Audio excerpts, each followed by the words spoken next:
We're here with this are that Sports TV's man of the match today, Samuel Shakes, absolute maestro in midfield. Please speak to us about the performance today. It was very nice. We was coming to fight and we did fight and we won the battle. Alright, so you completely bossed the midfield. You control the game from box to box as any number 8 should. Speak to us about your individual performance. No, it's not about individual. My teammates also helped me and tell me what to do and more while instruct me, so I really follow and it helped on the field.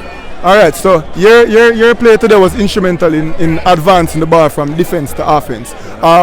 Besides that type of game, speak to us about what else you offer to your team.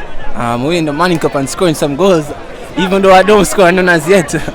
Alright, so you say you want to score some goals before the season finishes.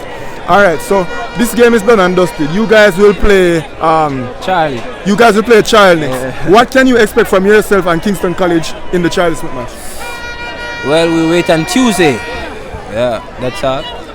Alright, our man of the match today, people, Samuel Shakes.